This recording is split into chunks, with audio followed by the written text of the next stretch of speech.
I mean, that was not some easy stuff to watch, was it? And when you really think about what he underwent physically on our behalf, and everything that was going into that, we're called to remember that. He says, do this, do these things, do all of this in remembrance of me. Remember what I did for you. On the night when Jesus, when he was betrayed, he took bread. When he had given thanks, he broke it. Symbolism here. This is my body. Do this in remembrance of me. In the same way, he also took the cup after supper, saying, this cup is the new covenant. And it calls our minds to the sacrifice and the price that he paid. We're called to remember what he did for us in the past. We're called to remember that, to meditate on it, to contemplate it.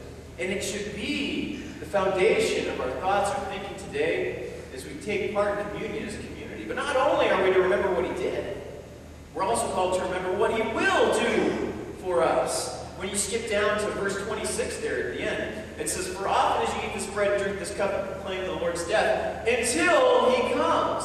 How many times do we skip over those 3 words, until he comes? How many times? So many times, right? Every time we take communion, we're so focused on everything else and we go, okay, well, we don't pay much attention to the end there. But there's some profound truth there that not only are we called to remember what he did, but he's going to do something else for us as well. For those who are believers, he will return. He's going to come down and he's going to call us up to him. And we're going to go and be with the Lord. And there's a lot of end-time symbolism here and things that are going to take place. What's actually going to happen with us as believers when we're called out of this crazy world and we go to be with God. And then God eventually returns to judge the entire world. But before that happens, we're called out to be with him. He's going to return. He's coming back for us as believers. And we're called to look forward to that. We're called to remember that's going to happen, to think about that. And to make that a priority in what we believe.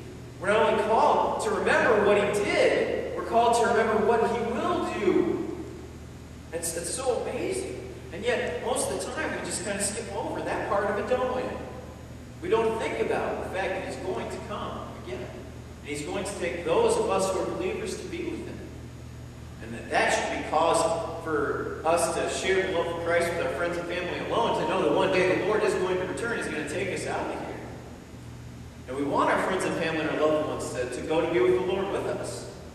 And we're called to remember that one day he is coming back for us. He will come again. We're called to remember what he did, but we're also called to remember what he will do, what we can look forward to, what we can anticipate.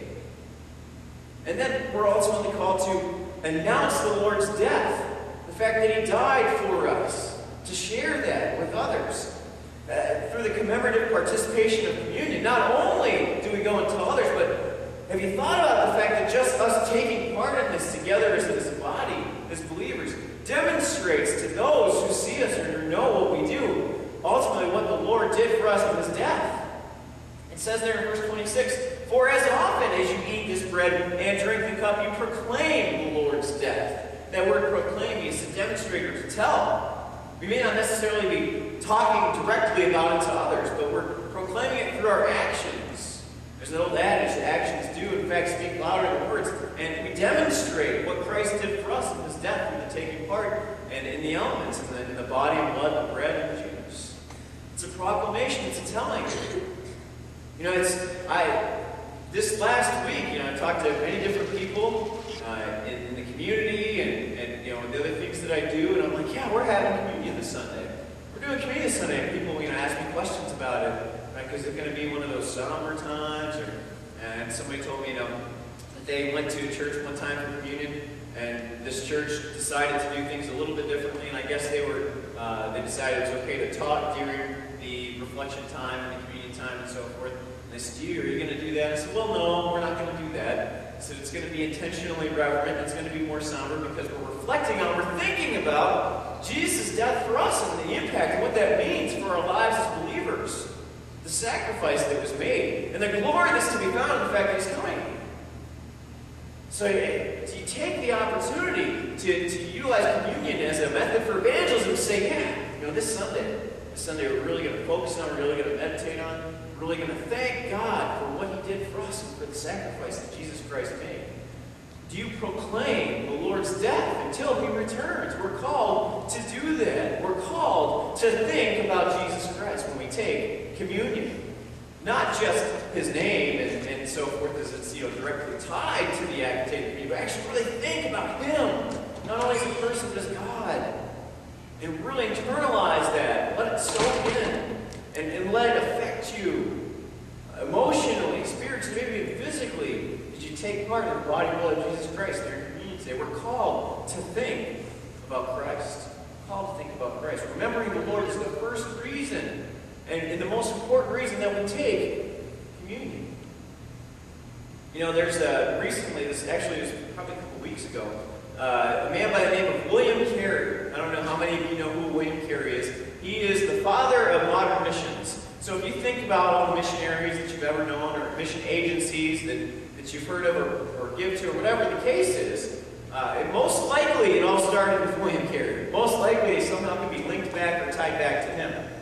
And in fact, he and some of the people that he knew and started doing mission work with 250 years ago, it wasn't quite 250 years ago, but it was probably 230 or so, but either way.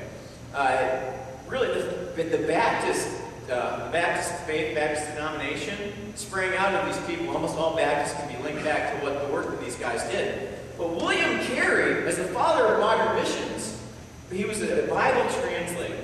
You think about, wow, I'm doing good to read the Bible in English.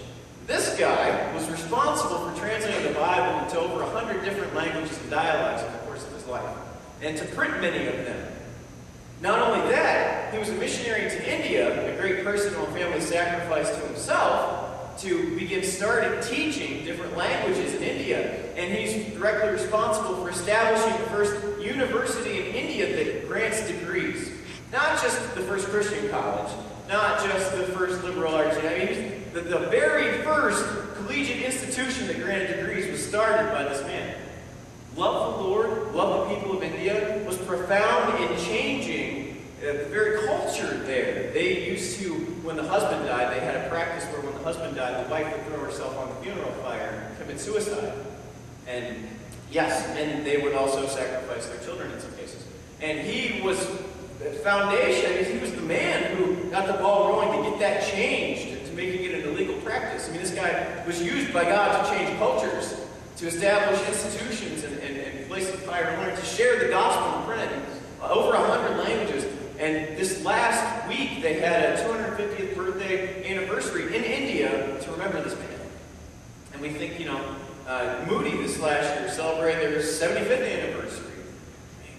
But then you think about remembering what Jesus Christ did. Remembering the difference that he made.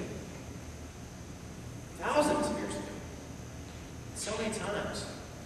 We just read it off as something that, we know happened. We go, okay, this is just what I'm going to do this month. This is that Sunday. We're called to do it in remembrance of him. To commemorate the sacrifice that he made. First, we're called to think about Jesus Christ. Second, we're called to think about ourselves. Yes, I'm giving you permission to think about yourself. We spend so much time as preachers and teachers and drilling into you, think about yourself, think about everybody else. Don't even focus on yourself, it's not about you, and you've heard